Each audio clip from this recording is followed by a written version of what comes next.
이 민주주의 실현에 영향을 줄 수 있는 법과 제도 뭔지요? 또 대표적인 연구가 있다면 이 기회를 빌어서 소개해 주시죠.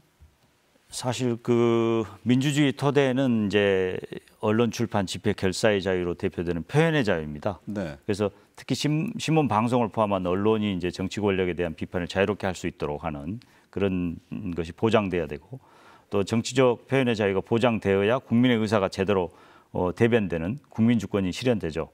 그나마 이제 민주화의 성과로 우리가 집회 시위 자유를 지금 누리고 있는 것도 바로 이제 우리가 그동안 피땀으로 이루어놓은 그런 형식적인 민주화의 결과라고 할 수 있죠.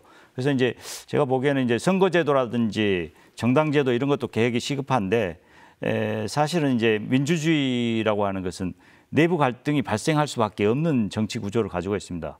그러나 이런 갈등을 어떻게 이제 내부적으로 이걸 조화롭게 해결하는 그런 장치나 지혜가 있느냐의 여부에 따라서 우리 사회가 이제 결정되는 것이죠. 특히 제가 보기에는 이제 1990년 그 사회주의가 붕괴된 후 자본주의 중심의 이제 세계화가 진행되다 보니까 자산 격차도 너무 커지고 양극화도 심화되고 불평등이 커졌는데, 불평등 격차가 커지면 커질수록 갈등은 심화될 수밖에 없습니다. 이런 갈등을 줄이려는 법적인 제도적인 그런 노력이 필요하고요. 네. 사실은 이제 최근에 뭐 기사를 보니까 자영업자들 폐업도 굉장히 지금 급증하고 있고 자살률도 굉장히 높습니다, 우리 사회가. 심지어 뭐 이제 그 파업으로 인한 손해배상 청구액이 470억 정도가 되는데, 그걸 이제 노동자들한테 그거를 배상하라고 해서 소송까지 제기해 놨더라고요. 그래서 그걸 견딜 수 없어서 결국은 이제 철탑에 올라가 있는 분도 있더라고요. 네. 지금 보니까. 그래서 이런 갈등을 줄이기 위해서는 그런 갈등을 줄일 수 있는 법적인 제도적인 장치를 만드는 것이 굉장히 필요한데, 김 교수님도 뭐 관찰하신 내용이 있다면 말씀해 주시죠. 네, 뭐 저는 이제 좀 뭐 제도적인 부분을 많이 말씀하셨으니까 네. 좀 정치적인 선거와 관련된 말씀을 좀 드리면, 네. 제가 이제 한 10여 년 전서부터 이제 강원도의 선거를 분석을 해서 내린 결론 중에 하나는 뭐냐면, 일단 아무튼 지금 우리가 영남에서 보거나 호남에서 보듯이 어느 한 정당을 계속 지지하는 것, 그것은 사실은 상당히 많은 정치적 문제를 낳았습니다. 그리고 사실은 영남이나 호남은 그런 것을 통해서 정권도 잡고요. 네. 네, 나름의 이익을, 정권을 잡았다는 것은 많은 혜택이 주어지게 마련이죠. 지역 발전에 도움이 됐겠죠. 그렇습니다. 이제 그렇기 때문에 뭐 그렇게 해왔는데, 강원도는 어땠느냐?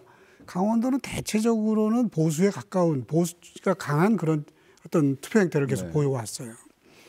그래서 강원도가 뭘 많이 얻었느냐? 아니란 말이죠. 저희가 이제 정치적인 관점에서는 충청북도를 많이 참고하는데요. 네. 아시다시피 충청북도는 그때그때 이리 갔다 저리 갔다 합니다. 그러니까 선거 때마다 변수가 돼요. 왜냐하면 아주 지지율이 근접해 있는 상태에서는 충청북도가 어떻게 하느냐에 따라서 결과가 다 그렇습니다. 캐스팅 보터가 될 수가 있단 말이죠. 이제 그래서 제가 늘상 주장했던 것은 강원도도 뭔가 좀 바람을 탔으면 좋겠다. 예, 선거가 있을 때 예, 뭐 누가 잘했냐 못했냐를 좀 평가해서 이쪽 찍었다 저쪽 찍었다 하라. 뭐 어느 쪽을 한쪽을 찍어라 이런 것이 아니고요. 네. 이제 그런 주장들을 오래 해왔는데 2010년대에 들어오면서 그런 것이 상당히 많이 나타나고 있다. 네. 특히 이제 실은 어떤 거냐 하면은 강원도 같은 경우에 원주, 춘천의 정책 비중이 점점 더 커지고 있어요. 농촌 지역이 점점 줄어들면서 이쪽으로 이제 인구가 몰려들고 있거든요. 이제 그러다 보니까 여기는 아무래도 이제 도시 중산층의 마인드가 굉장히 강해지고, 이제 그런 상태에서 조금 말하자면 스윙 보터의 역할, 지금 말씀하신 캐스팅 보터의 역할 같은 것이 생겨나고 있다고 생각이 됩니다. 그래서 좀 그런 것을 충분히 의식하시고 정치에 관심을 갖고 투표를 좀 해주십사. 그래서 지난번에 누가 잘했는지 잘못했는지 좀 판단해서, 나는 늘상 보수야 이렇게 생각하지 마시고, 왜냐하면 그래야 강원도가 화나면 무섭다. 강원도에 요구하면 줘야 되겠다. 이렇게 정치권을 생각한다 하는 말씀을 드리고 싶습니다.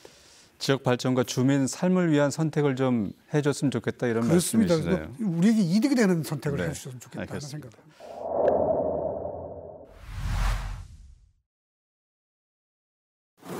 김 교수님, 국가의 주권이 국민에게 있고 국민이 스스로 권력을 행사하는 것이 바로 민주주의의 요지다 말씀해 주셨잖아요. 네. 그러면 민주주의와 개인 권리와의 관계는 또 어떻게 정리할 수 있을까요? 네, 그 민주주의와 개인의 권리는 아주 밀접한 관련이 있습니다. 네. 특히 국민의 기본권이라고 해서 이제 기본권이라고 우리 헌법에 규정되어 있는데 여기에는 여러 가지가 있습니다. 특히 이제 그 중에서 집회, 시위, 결사의 자유, 언론의 자유 이런 표현의 자유가 있는데 이거는 민주주의의 필수적인 정치적 자유 중에 가장 중요한 것입니다. 그다음에 이제 신체의 자유나 영장주의라든지 재산권, 노동삼권, 환경권 같은 기본권이 있죠. 그밖에 뭐 종교의 자유라든지 양심의 자유 이런 다양한 기본권이 헌법에 보장되어 있습니다. 그러니까 이러한 자유와 기본권으로부터 구체적인 권리가 도출될 수 있는 것입니다. 네. 그래서 여러 가지 뭐 집회 시위라든지 이런 권리도 우리가 당연히 향유할 수 있는 것도 바로 그러한 자유로부터 얻은 것이죠. 근데 이제 여러 가지 이러한 권리가 이런 그 도출될 수 있기 때문에 민주주의와 기본권 권리 간에 굉장히 밀접한 관계가 있는 것입니다. 그러니까 민주주의가 사라지게 되면은 수많은 그 표현의 자유라든지 이런 정치적 자유, 모든 어떤 자유와 인권이 사라지게 되는 것이고 또 개인의 권리도 누릴 수 없게 되는 것입니다. 그래서 우리가 그렇기 때문에 우리가 민주주의를 지켜야 하는 이유입니다. 민주주의를 지킴으로써 자유와 권리가 되살아나게 되는 것이거든요. 민주주의가 피땀으로 이루어졌다라고 하는 말은 바로 독재 체제와 싸워서 민주주의와 권리를 쟁취했다는 것을 의미합니다. 그렇기 때문에 민주주의가 굉장히 중요하고 민주주의가 있어야 결국 우리의 권리도 향유할 수 있게 된다. 알겠습니다. 민주주의의 발전을 위한 법학계에서 꾸준히 논의되고 또 개선해야 될 점들을 짚어주셨고요. 김 교수님께는 이런 질문 드리고 싶네요.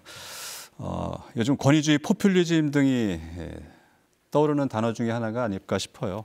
우리나라 민주주의의 특징 또 유의점에 대해서 한 번 더 짚어주시죠. 지금 금방 말씀하셨더니 저는 이렇게 생각합니다. 그 우리가 봤던 것은 한국의 시민의식 수준, 한국 시민들이 가지고 있는 정치라든가 민주주의에 대한 어떤 이해도.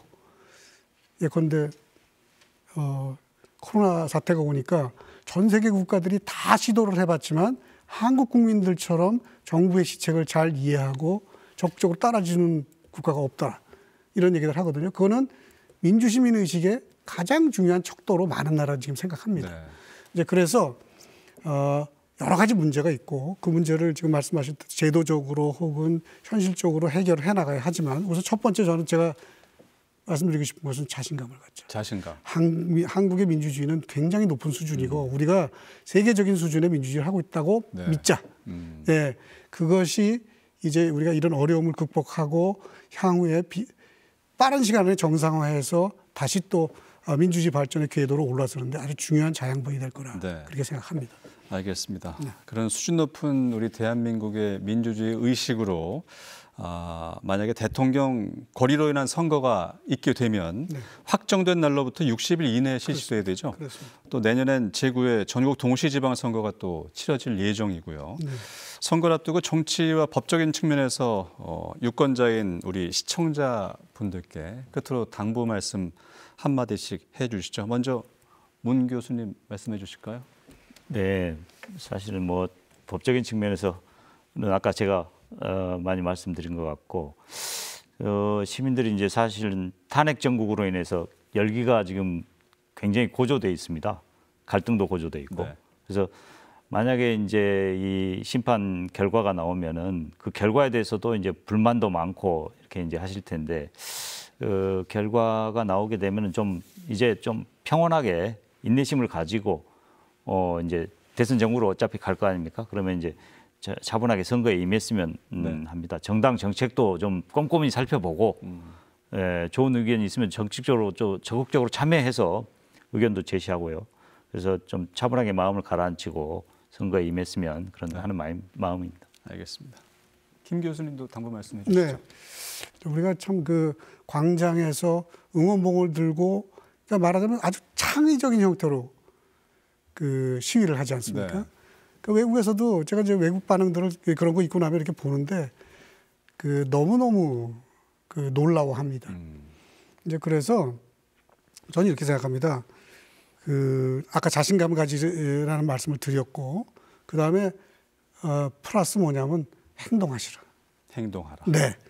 뭐 관찰하고 분석하고 이해하고 하는 것 물론 중요하지만 결국은 국민들이 행동했을 때 대한민국의 민주주의가 빛난다. 네. 그리고 우리 국민들은 어떤 행동을 해도 세계 최고 수준의 행동을 한다.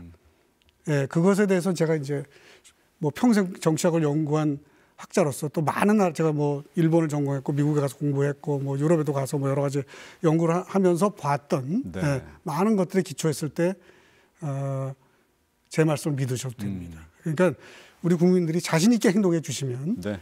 대한민국의 민주주의는 튼튼해질 거라고 믿습니다. 네.